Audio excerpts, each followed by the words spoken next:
Hello, everyone. This is Rob Golfi with REMAX, the Golfi team. Welcome to the Golfi Real Estate Show with host Stephanie Vivier.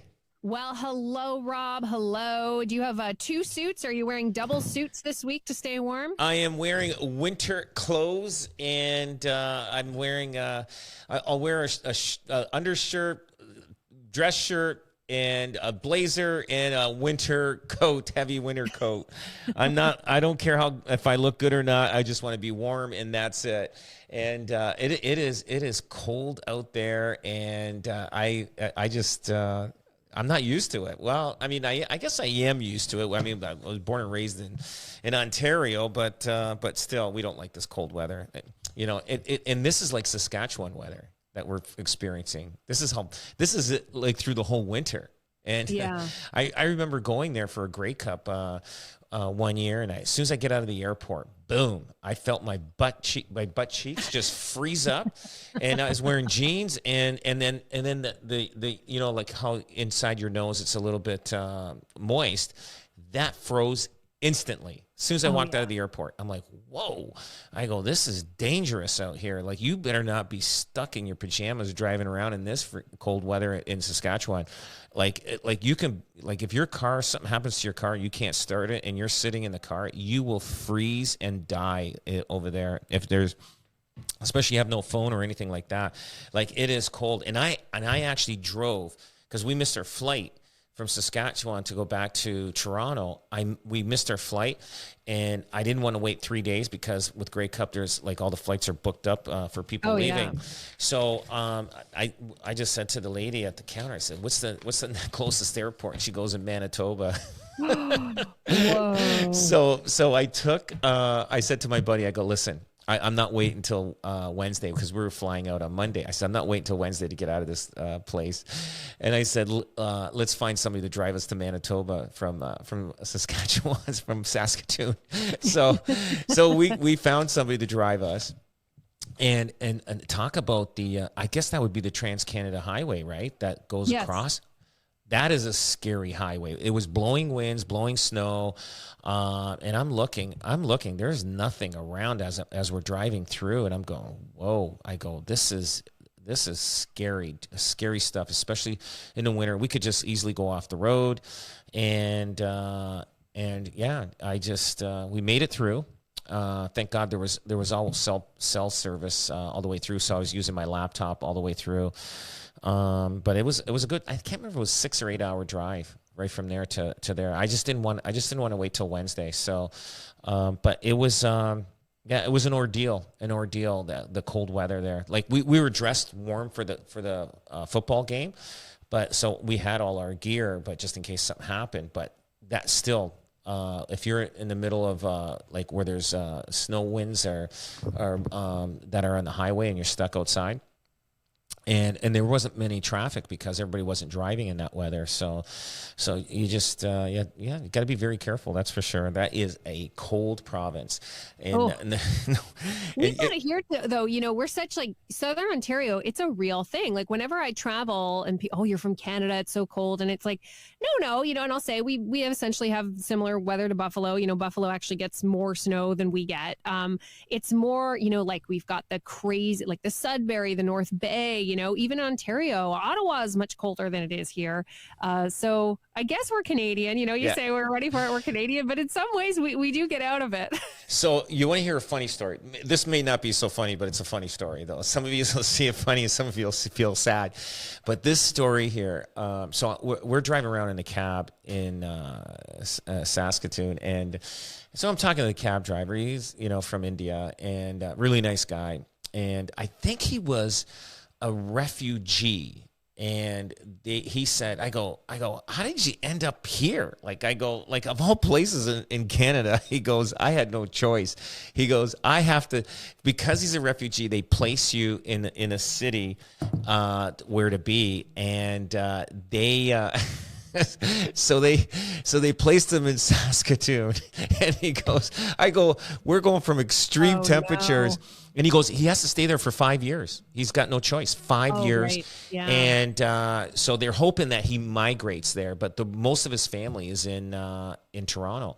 So I go, wow, I said, hey, listen, this is a great country. After 5 years, they're hoping you meet somebody and start a family in Saskatoon. Yep. So, lured in by those low housing prices they've got there, considering what we have here. Oh, yeah. But he's like, he said it is cold. Like a guy like that coming from extreme warm temperatures to extreme cold temperatures, that is painful. That is like, it would be painful. Like, you know what I mean? But it's never painful for us to go to warm temperatures because we would love that. If we say, you have to stay in the Caribbean islands and enjoy, and that's where your life's going to be. Okay, I'll take it any day of the week. But to stay in a cold temperature city, I don't know. I think I'd stay in India if I was from that area and say, like, I don't think I can handle this cold weather.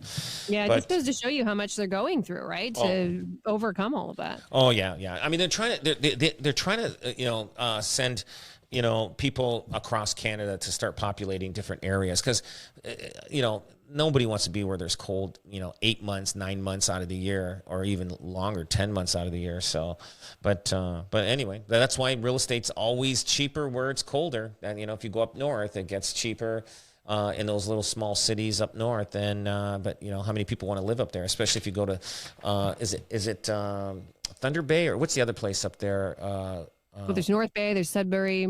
North Bay. So is North Bay, is at the very, it's a community on its own way up north, right? It takes about 24 hours to drive up there, or is that Thunder Bay? I can't remember. Thunder Bay is closer, I believe. Geez, we're not going to pass our Ontario geography exam, Rob. No, I just know Southern Ontario. But anyway, yeah, it's very cool. People leave that community. I think it's Thunder Bay. And they leave there. The population's hard for the growth over there, because it's just, I think that used to be they make paper mills there or something like that. But yeah, that's a cold area to live in. It's a beautiful country, but it certainly is a vastly different one in many different areas. Okay, so it's been cold this week. Let's get into what's been happening in real estate. It's been cold outside. What about the market? Yes. So, the Appointment Center, I'm just going to give you from January 12th to the 18th, there was 2,442 appointments booked. Now, changeover from previous week, we're up 6.5%. Okay. Now, new listings this week with with the company is 268 listings, and total properties sold this week is 259. So we're almost at 50-50, almost, not quite. So basically, it's balanced right now of a market. I find that things are a little slower. So, like, for instance, 30-day average. The 30-day average, this number assesses the relationship between the properties that sold this week and the number of appointments made during the same week, thereby measuring buyer motivation. So on December appointments sold index. So, let's go to appointments of the week at a glance. So on Sunday, January 12th, it's showing it's picked up a little bit from on the 17th, but not enough to give it like it's boosted yet. And I think my census on this is that we're waiting every month for another a drop in interest rates, and so people are sitting and waiting. The government should just drop it to the bottom level where they're going to go to. And then so everybody can say, okay, now we're good. So the market, everybody's just sitting on the fence right now. They're just sitting and waiting. And it's just the way the market is. But usually the first 2 weeks, people are coming back from holidays. People are getting starting the new year goals and all that kind of stuff. But I do feel that the second 2 weeks of the month will be better. We've got one more week left of the month, and we'll see. It's not as good as it should be. I've been talking to realtors in different cities like Barrie, Ontario, and Kitchener-Waterloo, and it is a struggle out there. So the market is definitely down from last year if we go by the first 20 days of this month versus the first 20 days of 2024, January 2024. So in saying that, I just, you know what, we just got to, you know, hope for the best and just keep pushing along, and things eventually will change. Yeah, I mean, that's it, right? And I think when people hear that there's a little bit of a lull in the market, again, as we've spoken about before on the show, there's always opportunity, right? So when there's not a lot going on, maybe this is time for someone to strike, right? Strike while the iron's hot, or maybe in this case, while it's cold. It is. Like, I think right now, I mean, the way the market is, I mean, there's opportunities out there. If the house is priced right, it's going to sell.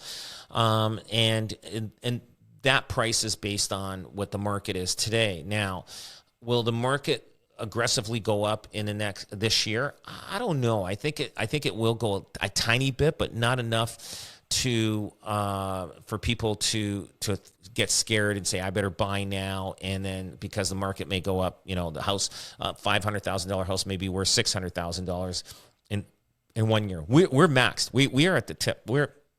We're maxed out on values of homes, and it's just hovering there, and it's going to sit there for a bit until you know, more and more people start coming in and buying homes right now. We need to build houses. There's a lot of people not in homes right now. They're living in basements, living on couches. They're living everywhere. They've got the money to buy, but they're just it's unaffordable at the interest rates, even at the interest rates that are coming down. It's still unaffordable just because of the housing prices are still high, and they're sitting there. When these guys all start coming in to start buying, that's when you're going to start seeing the market flow. And I think a lot of them are going to come back this year. They're going to start buying this year, but I think you're going to see the bulk of them come in next year. So we'll see. You know, and that's my prediction. And I'm going based on a little bit of, you know, the feel and play of what people are thinking and saying. And I'm also going based on history. I'm going based on numbers that are happening. And, you know, like you throw that all into a big mix, and it gives you kind of what the feel is.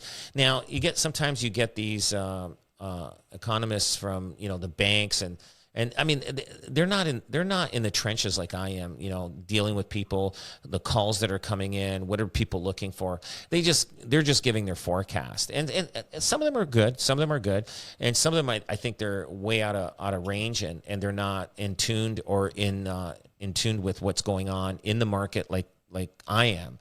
And, but I do feel the market will be doing well this year. It's going to be more of a balanced market.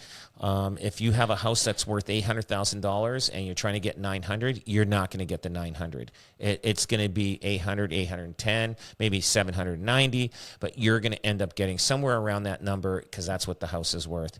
And so the sellers may end up, you know, not being happy what they get because they still think 2021 numbers. They're looking at their neighbor that sold 3-4 years ago and saying, I want that number, and they're just not going to get it. It's just, that was just an anomaly, and it's just not going to happen. Well, you know, in some ways, though, I get it. Of course, we all want to get the most out of it. It just brings a fairness back to the market. You know, during those times, there was almost an exasperation that people would talk about because they couldn't really grasp what it was. And, you know, fairness is not a bad thing, right? So if we come back to a place where everyone's getting, you know, still good values for their home, $800,000 is certainly nothing to scoff at. And then on the other side, people are able to take their time, think about a purchase, the largest thing they're ever going to purchase in their lives, and, you know, get those inspections and feel good about that decision. So it not being 2021, not the worst thing in the world. Oh, exactly. Like I said, you don't go wrong with real estate. You purchase it, you can touch it, you can feel it. And if you take care of it, it'll take care of you in the long run.